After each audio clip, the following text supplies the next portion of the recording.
Good morning, Mario, and good morning, Switch fans. What is next for Switch Online? The battle begins right here because we have two competing cases. One is handheld and indigo and Arctic, and one is boxy and indigo and spice. So what's going on, everybody? It's Zach from SwitchForce. The future of Switch Online is in limbo, and today I want to see what it's going to be with you. So we will discuss all of that, plus some breaking Switch news stories. So what's going on, everybody? It's Zach from SwitchForce. Hope you're having a fantastic day. You made it to Friday, which is pretty darn good. Like, we did it, and Lexar did it by getting their Lexar Play card on Amazon Gaming Week. This thing is 50% off right now at the link in the description down below. That is their biggest, best memory card, 1 terabyte, for half the price. They literally just chopped off half the price without chopping off half the storage. This is the fastest, safest, best way to store your Switch games,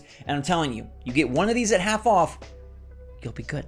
You probably never need another one again. And every time you click the link, it helps support the channel too.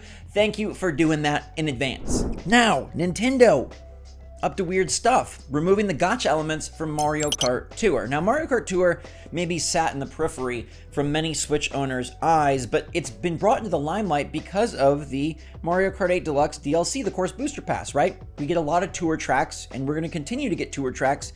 So this is kind of interesting that they're removing the random loot box element from the game. They'll still have monetization, but they're removing the warp pipe that randomly gives you things for your rubies. So that's going to be happening in October. Just an interesting little side note for you. And we have another rumor leak, but this one is very official because it comes from a ratings board, basically telling us another game that's going to be shown off at the upcoming Direct. Nintendo and Bethesda have worked very well together, and despite Microsoft owning Bethesda, well, Microsoft and Nintendo work together well as well, but it looks like the Skyrim Anniversary Edition is coming to Switch. This game released already on all the other consoles a while back, but we now have another ratings board listing from Peggy, which is the Europe one. I always love when you're playing like you watch a European trailer and it's like, Peggy 16.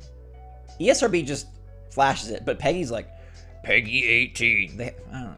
Does anyone know what I'm talking about? But it's been rated for Nintendo Switch, and it's not out. It lists August 31st, 2022 as the release date, but obviously that hasn't happened because that's in the past, and this is not the resort. We have not found Pasaje, but I do expect this to be shown off in the upcoming September Direct, especially since Jeff Grubb noted that he knows of third-party stuff. It's not very exciting, and frankly, Skyrim, great game, a lot of longevity, but not very exciting to get an Anniversary Edition when we already have the other edition, and this game at this point is like, I don't know, it's older than me.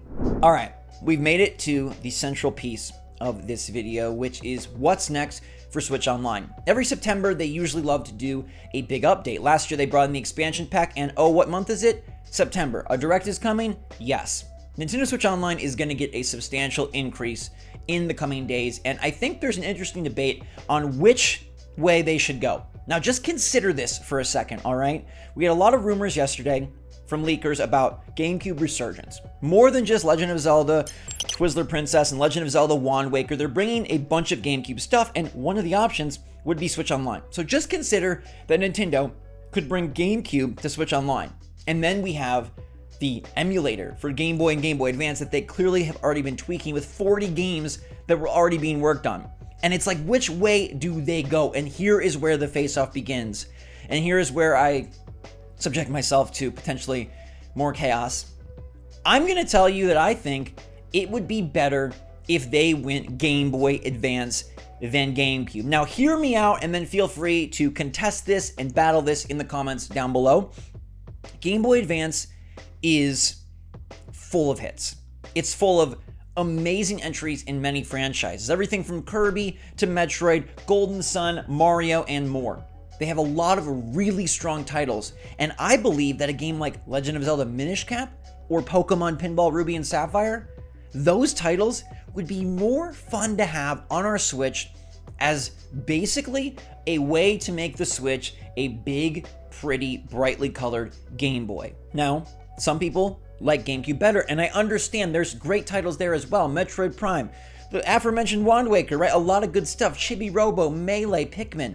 But I do feel like while those games are equally nostalgic, while those games have a lot of value, I feel like when you're looking at a set of mostly 2D games that are of a more bite-sized nature, those correlate more to a modern indie or a modern eShop game. And so I think we would be, even if at first blush you disagree, I think we would be more likely to put more time into the GBA stuff than into the GameCube stuff.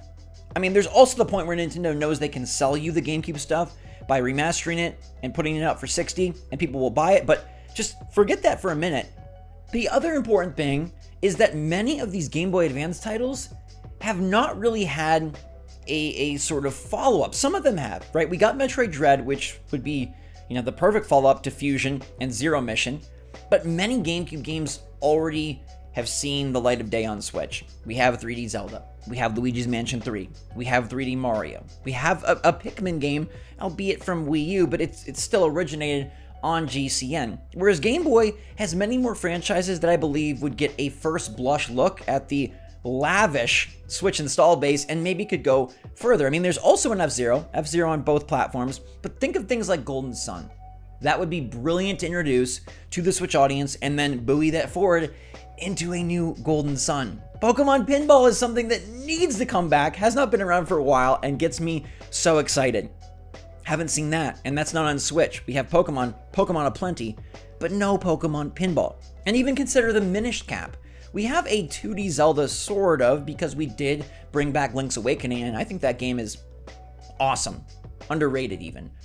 But we don't have a new 2D Zelda, and maybe Minish Cap would better lead to another one as opposed to just bringing in more 3D Zelda. Like, at the end of the day, we want it all.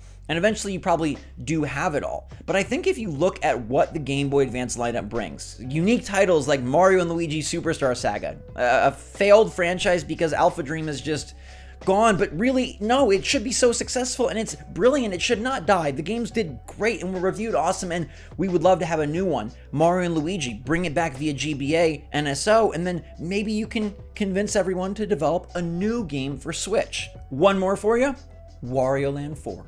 Wario has minimal representation on the Switch, and yes, there's WarioWare games as well on GBA, but Wario Land would be another one that could get some shine, and as Nintendo is apparently now paying attention to people on social media message boards, we'd play these GBA games, we'd love them, and then boom, we'd have a brilliant excuse to make a new entry. I just think when you line it up, there's great games on both platforms. There's value to both platforms, but I do believe, and I wish, that Nintendo goes the route of Game Boy Advance over GameCube. For everything I just mentioned and the sheer fact that business-wise it makes a lot more sense. But would you rather have GameCube than Game Boy Advance, or do you find yourself agreeing with me that these games have more longevity, could lead to better sequels, and would be something that you would be more likely to play on your Switch on the go as sort of like the best new set of games to play while you wait at a doctor's appointment or while you're on the bus?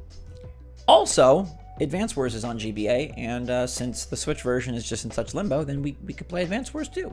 Now, ultimately, whatever they add just builds the Switch Online expansion pack. And I've said it before, but now more than ever, this will become the best value. I understand 50 sounds a lot more than 20, but when you consider the amount per month is going from under $2 to just a little over $4, this is still insane value. You're getting Splatoon 2 DLC, Animal Crossing DLC, Mario Kart DLC, and whatever new DLC they decide to bring. You're getting a slew of N64, a bunch of SNES, a ton of NES, Genesis, and now Game Boy Advance, Game Boy, GCN. This is now cemented as like a super good value. Oh, by the way, the Mario Kart DLC, 48 more tracks, doubling the size of the game, effectively being Mario Kart 8.5, and it's all for one price. I think Nintendo has done an excellent job of upping the ante with this service ever since its release. And whatever happens at the Direct in September will only increase that.